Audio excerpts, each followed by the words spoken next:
हाय दोस्तों, स्वागत है आप सभी का पॉलिटिकल फंडा यूट्यूब चैनल पर। तो लोकसभा चुनाव सभी पार्टियां अपने अपने कैंडिडेट के नाम की लिस्ट जारी कर रही हैं, लेकिन सबसे ज़्यादा सीट वाले राज्य यूपी में यानी कि उत्तर प्रदेश में कुछ अजब नज़ारा देखने को मिल रहा है। यहाँ पे सबसे पहले बात करते हैं मुरादाबाद सीट की।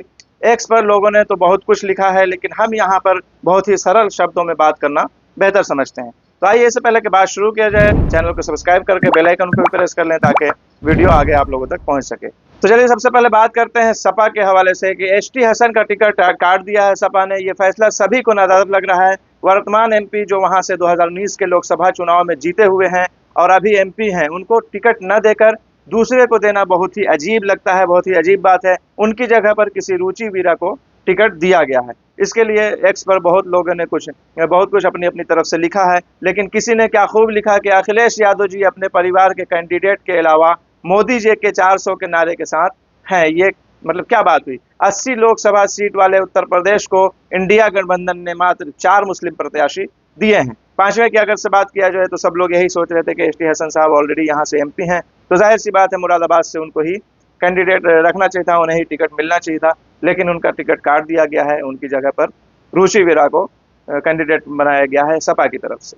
अब यहाँ पे सवाल खड़ा होता है कि ऐसा क्यों किया जा रहा है। बात मेरे समझ में जहां तक आती है वो ये है कि इनको पता है कि आपकी कोई क़यादत नहीं है, लीडरशिप नहीं है, जाओगे तो कहाँ, उधर बीजेपी को हराने की सोच के साथ आखिर तो आप जो है तो मुझे ही वोट दोगे। यानी कि ऐसा मेरा मानना है कि ऐसा अखिलेश यादव जी या और पार्टियां भी सोचती हैं, इस वजह से ऐसा कर रही हैं। तो टेंशन की क्या बात है। वैसे नहीं तो जिंदा मिसाल देख लीजिए, जहां आपकी आवाज उठाने वाले मजबूत हैं, जहां आपकी क़यादत कर रहा है कोई, जहां लीडरशिप कायम हो रही है, वहां सभी लोगों की तरफ से कैंडिडेट मुस्लिम ही है। यहाँ पे आप लोग देख सकते हैं फोटो में कि मोदी के मुजाहिद, तो राहुल के जावेद, तो ओवैसी के अख्तर, यानी कि यहाँ पे सब लोग अपने अपने कैंडिडेट जो है तो मुस्लिम कैंडिडेट ही खड़ा कर रहे हैं। तो क्यों ऐसा है?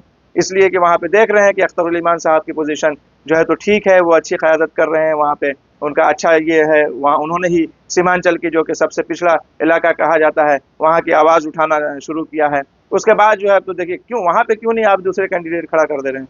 वहाँ पे तो जाहिर सी बात है, इसलिए कि वहाँ पे वोट बंटवाना है लोगों का, मुसलमानों का वोट जो है तो बंटना चाहिए कि कुछ तो फ़र्क पड़ेगा ही। जाहिर सी बात है, अगर से आप वहाँ पे इन लोगों को खड़ा करेंगे मुकाबले इनके, अगर से दूसरे को खड़ा करेंगे तो कुछ तो फर्क पड़ेगा वोट में। अब लीजिए आप लोगों के बीच यहाँ पे दूसरा की कोई भी क़यादत की बात करने पहुंच चुका है। प्रशांत किशोर ने 2011 में पहली बार बीजेपी का सियासी अभियान गुजरात में नरेंद्र मोदी जी को तीसरी बार सीएम बनाने के लिए चलाया था। प्रशांत का यह सियासी सफर ज्यादातर बीजेपी की गोद में गुजरा है। अब प्रशांत बिहार में मुसलमानों को क़यादत का मतलब समझा रहे हैं, लेकिन कायद मुसलमान न हो। तो आप लोग यहाँ पे फोटो में देख सकते हैं कि जमहूरियत में क़यादत की जरूरत। अब बताइए, क़यादत भी आप लोग जो है तो इनसे सीखेंगे क्यों भाई? वो ऐसी साहब की क़यादत में कोई स्पेलिंग में गड़बड़ी थी क्या?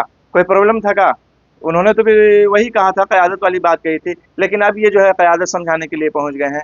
और देख लीजिए आप लोग बैनर में तो देख ही सकते हैं इसमें कि किसकी किसकी फोटो लगी हुई है और क्या क्या है। और ये जो है तो प्रशांत किशोर जो है तो क़यादत की बात कर रहे हैं। लेकिन वही बात है, किसी यूजर ने जो ट्विटर पे लिखा है, लेकिन कायद जो है तो कौन रहेगा भाई? क़यादत ज़रूरत है, लेकिन कायद मुस्लिम ना हो, लीडरशिप ना हो।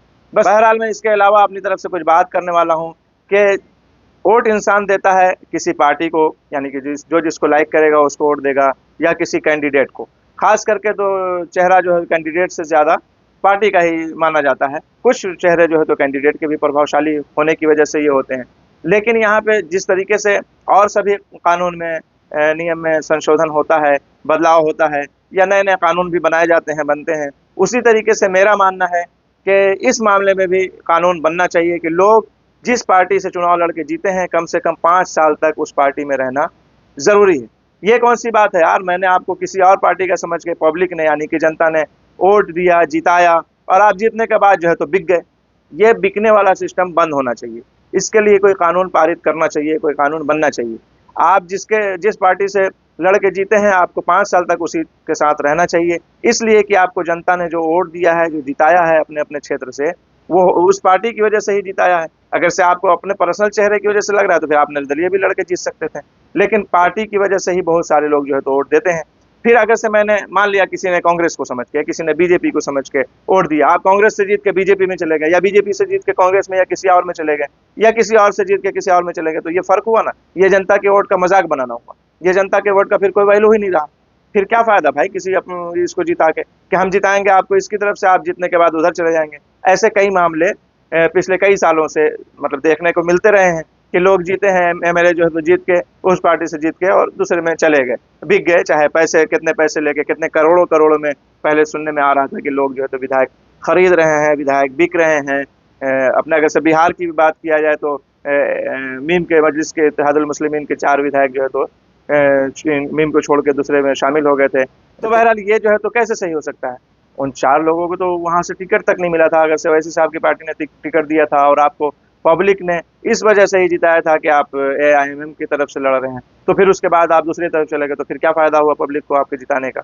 अगर से आपको उधर ही से लड़ना फिर उधर ही से लड़ते, चाहे जीतते चाहे हारते।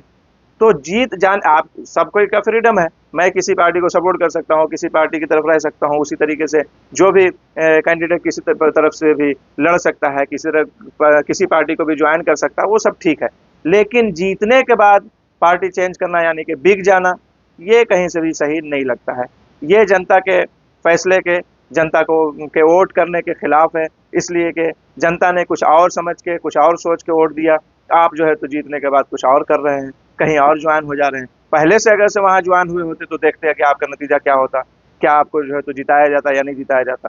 तो इस मामले में मेरे हिसाब से ये मेरा अपना खुद का मानना है कि कोई कानून बनना चाहिए कि इंसान जो है तो एमएलए जीतने के बाद किसी भी दूसरी पार्टी से नहीं बिक सकता है। तो चलिए यही सब कुछ थोड़ी सी बातें करना था, तो चलते हैं, मिलेंगे नेक्स्ट वीडियो में, बाय।